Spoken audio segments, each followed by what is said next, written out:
yesterday we finally got the starter back on and new battery cables on it.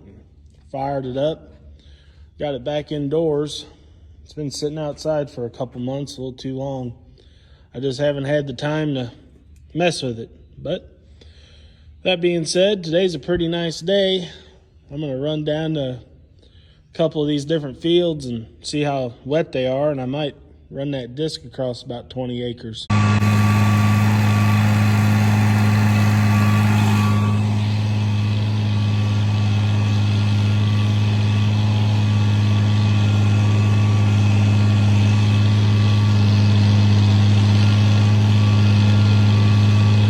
Well, this tree fell about 2 or 3 years ago, and it blocks the entrance, one of the entrances to this farm we bought last year. And it's right by the mailboxes, and it looks awful. So I figured today's a nice day. We'll get the Bobcat, get the 039 and the MS 170. Hopefully we can get it done with these. That one's got a 16-inch bar. This one's got a 20-inch bar. And some of that tree's pretty big. It's a big old cottonwood. So see if we can make do with what we have and get it shoved into that hole right there so we can burn it. Well, it's April 10th. It's 61 degrees out. Getting the tires aired up on the tractor there. I don't think there's anything I hate more than airing up tires. But we got about 65 acres I need to run this disc across, so I'm going to try to get that done today, at least half of that done today, and try to get things ready to plant corn in a couple weeks. Well, we ran that disc over about 30 acres yesterday. It took me about 4 hours. I was averaging about 7.5 acres an hour, I guess, which doesn't seem like a lot, but that's a struggle for this thing. Down here this morning, gonna check everything over, check the oils, make sure everything's good to go, and try to go knock out this other 35 acres we have. Once we get that done, I'll come in, I'll put that field cultivator on, and probably on Thursday, come down and hit the 30 acres I just did, plus there's another 10, so I think altogether over there's like 47 acres need a field cultivator, and then 35 over here, so get this all wrapped up and hopefully start planting corn next week. Getting it topped off with fuel before I head out to the field. I always like to put some house in it. Seems to make everything clean up and run a little better.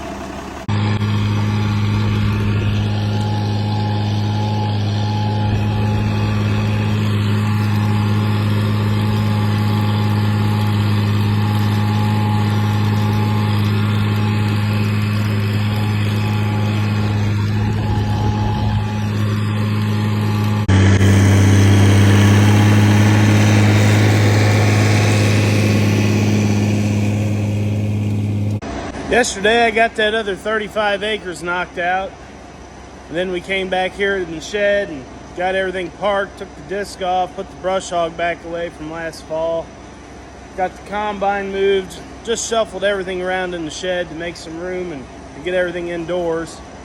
Got the field cultivator on, just topped off with fuel, checked all the fluids. I'm gonna head across the road and try to knock out that 47 acres today. Well, I already have to get off and make some adjustments. I need to tilt this cultivator back. It's leaning forward too much, so I'll just turn that a little bit. And on my harrow, I need to drop that down one hole. See how that does it. Well, we got the planter hooked up. They came down and sprayed our fields this morning. I went up and got the seed. There it is there. Got the sweet corn seed sitting right there. I'm gonna go plant our sweet corn patch real quick. Come back, load up the planter, try to get planting. I got, I think, 86 acres I need to get planted, so hopefully I can get that done the rest of this afternoon and tomorrow. Well, I started planting corn yesterday afternoon. My roads are about as straight as Elton John, but what can you do? No GPS signal yesterday. I got about 30 acres done, averaging right around 6 acres an hour. So that's not too awful for the 6 row. And that field over there's got tons of point rows in it, so it's a real blast. But We're getting ready to hop back on there and see what we can get done today. Let's see everybody's monitor setups. This is my Big Bad Seed Flow 2 by Case IH. It's a classic. Simple and works great.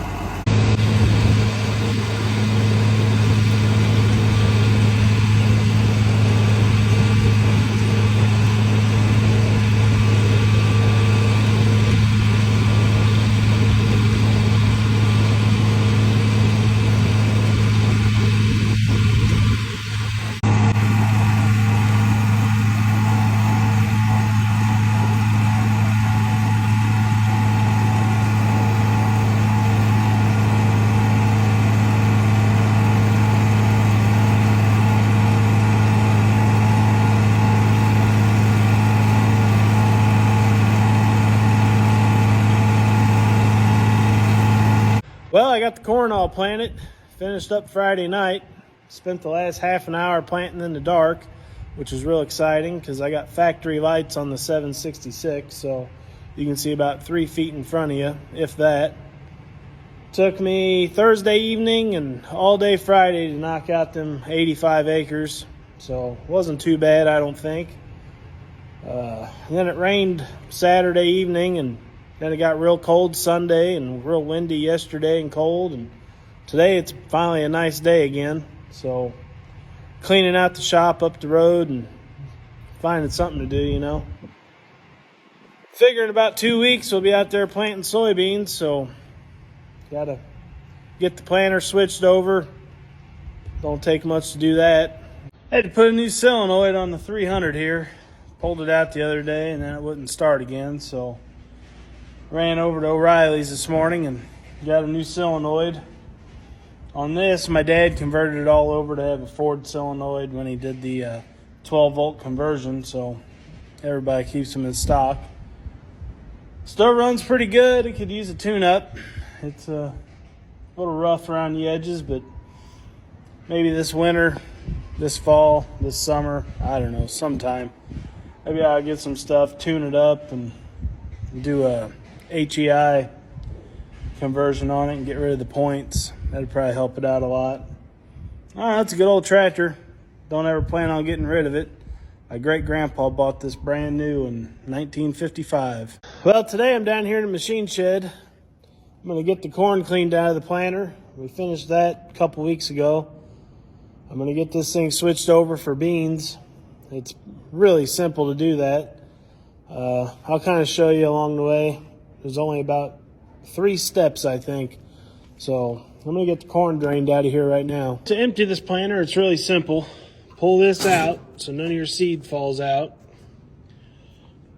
And then you're going to take this drum off. You'll have some seed in the drum, but not a lot. And then once you get that drum off, put your bag under here and push this back in and it'll drain out. And to get this drum off, you just turn this here and it'll slide right off.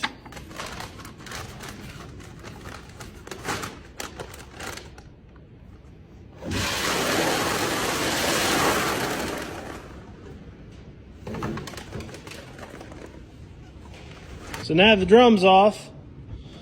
Still got some seed in there. Got my bag in place, and then I'll just push this in and it'll flow out.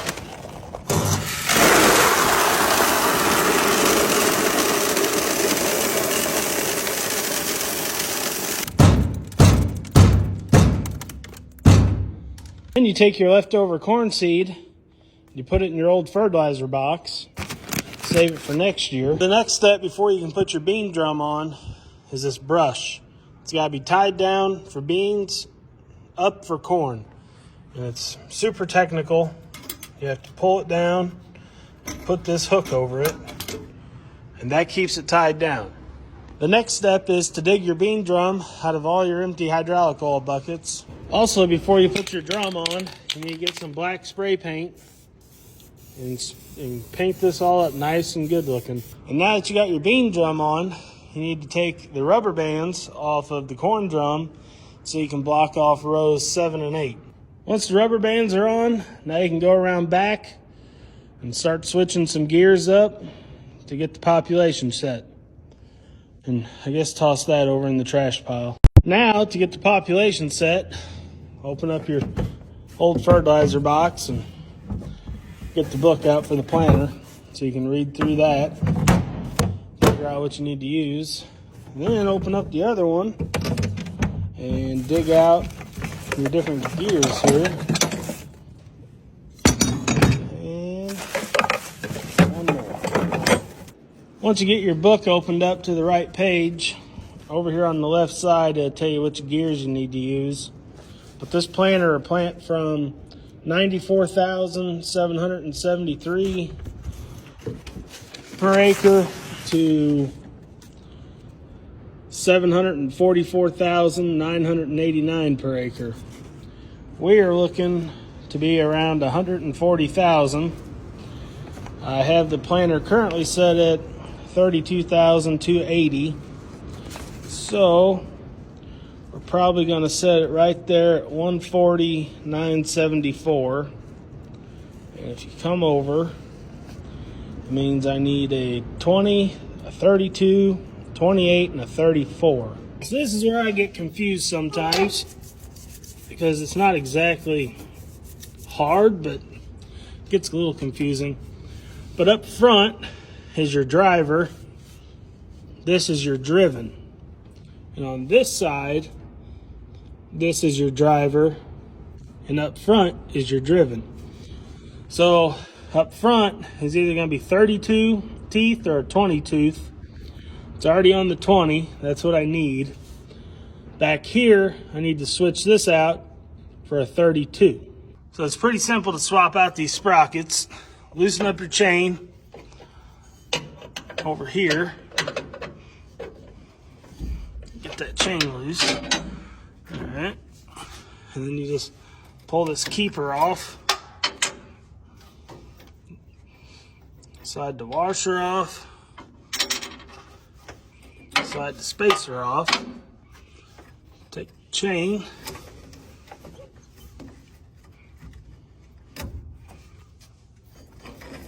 Take the chain off. And then slide the sprocket off. Putting the new sprocket on, same thing, just in reverse. Now on this side here, I need to put the chain on the big sprocket, which is 34 teeth. And back here, I need to put a 28 tooth sprocket on. Same process as this side. Loosen the chain, pop the sprocket off, put it back together. And that's all there is to it, changing it from corn to beans. It's a pretty simple process. Nothing too complicated. Now pretty much all we gotta do is go up and get our seed and wait for them to come down and spray our bean fields, and hopefully that'll happen sometime at the end of this week and we can get going on that. Everybody's got these new high-speed planters, but if you look at this over here, you got your maximum speed, and where I'm planting at here at 140,974, my max speed is 8 miles an hour. So, I mean, technically this is a high-speed planter, right? If I can plant at 8.1. Well, we got them out spraying, so I'm gonna grab the wagon here and I'm gonna go up and get our seed beans. Come back, I'll load the planter up, and I might try to knock out a few acres this evening. See what happens. We got the wagon hooked up. Let's go get some beans.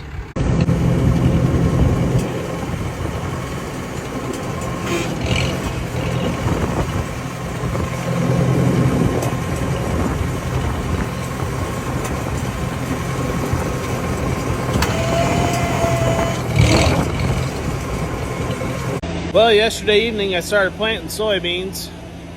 I got about 12 acres done. I think I started at like 6 o'clock and ended it by 8:30. It was pretty late by the time I could get out there and get going. So here this morning, I'm topping off the fuel in the tractor. I'm gonna top off the planter, fill it up, and we're gonna go get started.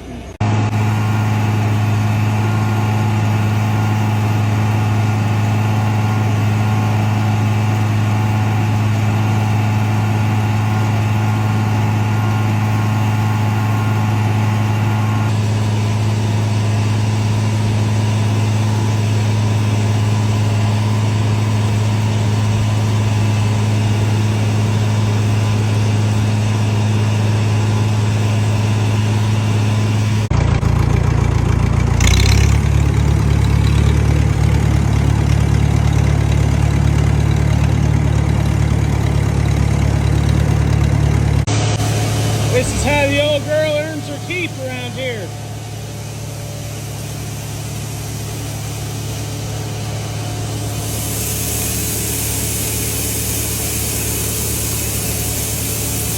Well, I planted about 3.5 acres, finishing up this 7-acre field, and then it started raining. So I was on my way to move to a 25-acre field. So hopefully this just passes through and we don't get too much from it. Maybe I can get back at it here in about an hour. That would be ideal.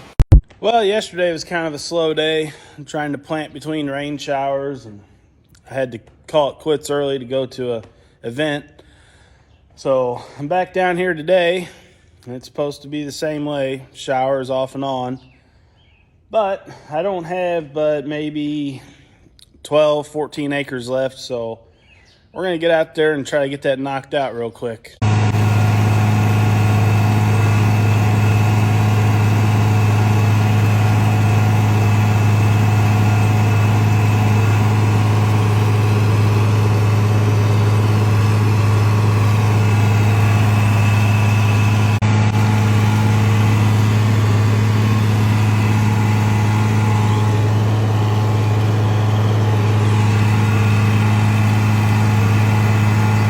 Well, that's it for plant 23. We just wrapped up planting beans about 5 minutes ago, just backed it in the shed. So now I got to get this planter cleaned out, and I need to take the side-by-side and go through some of these cornfields we have and see about replanting some spots. I was out there a couple days ago, and it's real spotty in our black ground, so I need to go see if they're coming up or if I'm going to have to replant it. So guess we'll go check that out. Hopefully I can get that done before it rains. This should be almost empty, and it's about half full. So I don't know what's going on there. I need to check the book, make sure I had it set right. I think I might have messed up. We're going to double check here in a second. But I had 40 units in that wagon. I only had almost 42 acres to plant. And I had the planter set at 140, 900 something. So I need to pull the book back out and look, because I just opened the hopper on the planter and it's about half full, and it should be pretty much empty at this point. I double checked the settings on the planter and I have it set exactly where it needs to be. And when I was out digging around, I was getting about 1.5 inch spacing, which is the book says that you should get, 1.48 inches, so pretty much 1.5 inches. That was on the stuff I was planting yesterday. I guess I need to go through and check where I planted today and make sure the spacing's still good. I'm not sure what happened. I don't know if there was more than 40 units that I got, or if that planter messed up somehow. So I guess we're going to figure that out pretty soon.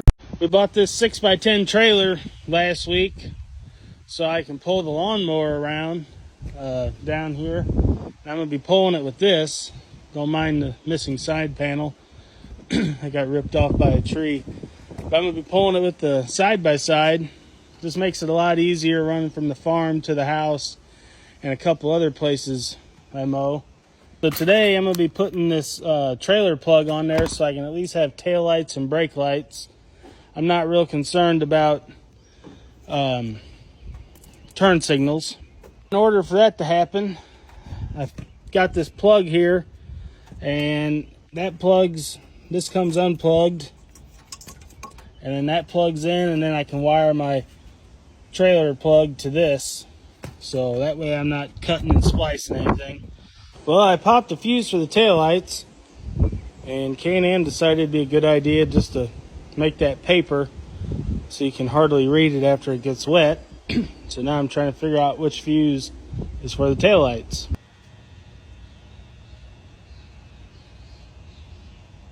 This is what a cornfield looks like when you don't do soil samples for many years and all your nutrients are pretty much gone. It goes from about 18 inches, some spots, 70 inches in other spots. It's a bad deal. Definitely going to learn a lesson from this one. definitely going to be better about getting soil samples done and making sure everything's right. So just have to take this as a loss this year, probably.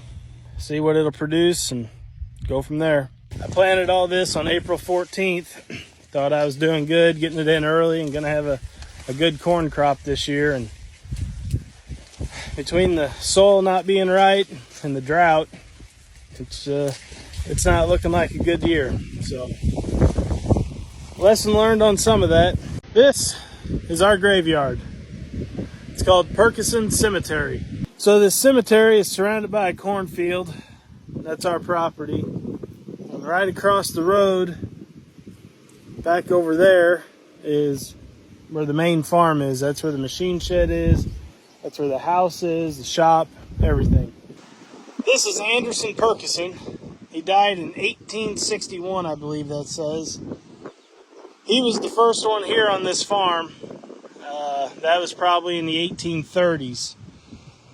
He had a kid. His name was John W. Perkison. John W. also had a kid named John Perkison. Then John Perkison inherited the farm, and then he adopted my great-grandpa in around 1900. And then when John Perkison died, it was left to my great-grandpa. And when my great-grandpa died, it was left to my grandpa. When my grandpa died, it was left to my dad. Here's the other John Perkison that adopted my great-grandpa. Here's my great-grandparents right next to him. And then here are my grandparents right next to them. So on our little farm here, I'm 4th generation Bridges and 7th generation overall, if you want to count it that way. But we've been taking care of this little cemetery forever. That's just what you do. I mean, there's more than just family buried here. There's tons of locals that, they've been gone for 50, 80 years already. I'm not even sure what the oldest grave in here is. The girlfriend, she's been going through and cleaning them up and fixing them. So, because we're trying to get a better idea how old our cemetery is. There's a gravestone she put back together a couple weeks ago. There's another one she put together a couple weeks ago. This is the next one to go back together. So it's coming along. It's not the nicest cemetery in the world, but we try to do our best here. This year we've had a lot of problems with coyotes. They've been coming over here and digging. We came over here right before Memorial Day, and there was probably, if I had to guess, over 100 holes just dug throughout the cemetery here. So I had to come in and fill those in so they could come do their Memorial Day service. I don't know. I just thought maybe somebody would find it interesting. We've got a cemetery. We've been on the same piece of land for so long. Well, a lot of you guys were saying my soil is just fine, and the co-op is just trying to sell me stuff I don't need. And the only thing we need is just some rain. Well, I partially agree. I do say we need rain. We've been needing rain, but it's almost too late now. So I got to talking to a guy up the road, and I reached out to James Kirby, and he's going to send me a couple truckloads of Brawndo. He says it's what plants crave. And we're going to load that up in the sprayer, and we're going to hit these 35, 40 acres with it. And it's supposed to turn this corn around within a day or two. So once we get that here and sprayed, I'll give you an update, show you how the corn's looking. I hope it's not a waste of money. All right, so I had a few of you guys asking what Brawndo was. Seems like most people in the comments knew what it was, but I'll go ahead and make a quick video and explain what it is. This is a 2.5 gallon jug of Brawndo. It's got electrolytes. It's what plants crave. It's manufactured by Idio.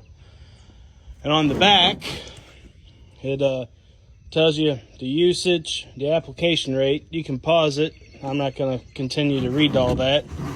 I've already done the math on how much to apply.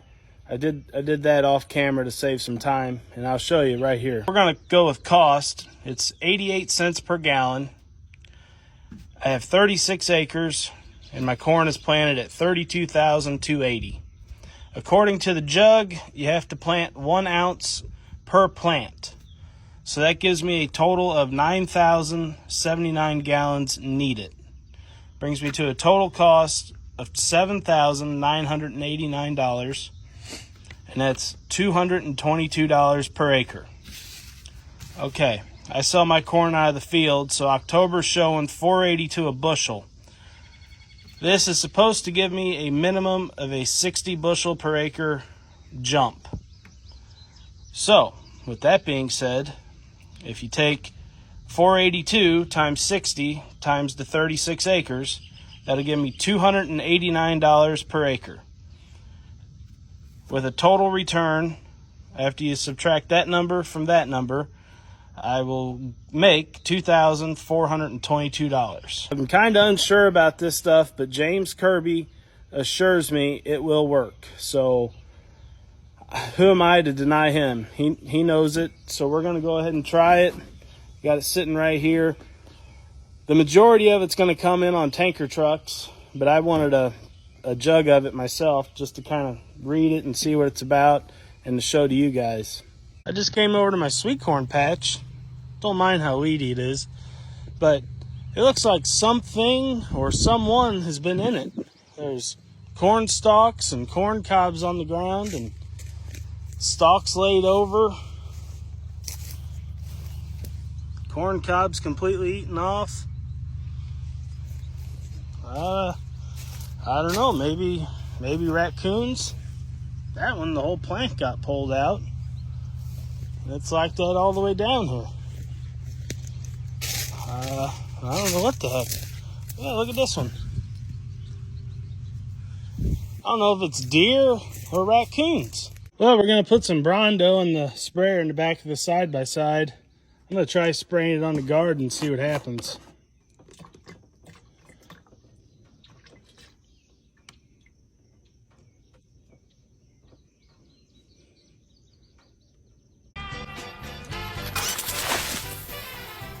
What the hell is this? Tastes like Gatorade. Is that Brawndo stuff? They're watering crops with a sports drink? Brawndo the Thirst Mutilator had come to replace water virtually everywhere. This is what happens when you get 3 inches of rain in 2 weeks and you haven't had time to come over here and mow the cemetery. It got a little tall.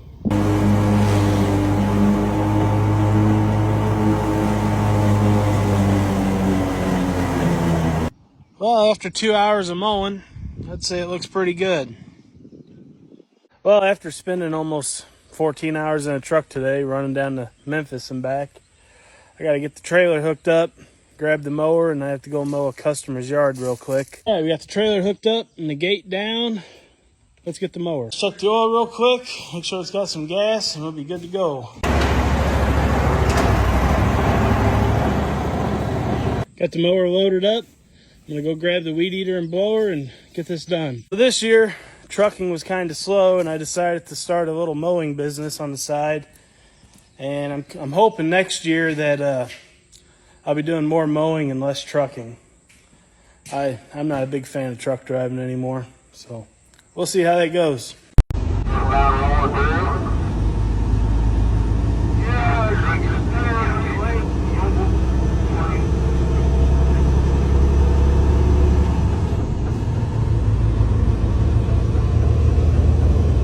Well, here we are in August. It's probably time to start getting things situated in this shed and get ready for harvest. One thing I have yet to do is empty the planter out and put it away. I have yet to put the seed wagon away. I need to get the combine out, get it washed up, and fix a hydraulic leak on it. I need to fix a hydraulic leak on the Bobcat. I need to go get a new tarp put on the hopper before harvest. And on the bat wing over there, I need to replace a wheel bearing. It's been a pretty busy year so far, trying to truck drive, help work on a house, mowing grass. I just haven't had a whole lot of time to come down here to the farm and get much done. So hopefully this week I can fix that and get down here and get some of this knocked out. While I'm down here moving stuff around the shed, I figured I'd do an equipment tour, show you guys what we have. This here is our 1975 International 766. It's dirty, it's got a fuel leak, it's got an oil leak. It's been the main tractor on the farm since 1975. I'm hoping to change that this year or next year and get something a little bigger with a cab on it. It's in really good shape. I would like to one day get it repainted, make it look new again. My grandpa bought this brand new in 1975, and it's been on the farm ever since. I don't plan on ever letting it go anywhere either. Like I said, I would like to kind of restore it. Nothing picture perfect, but, you know, make it look somewhat new again. Maybe one of these days.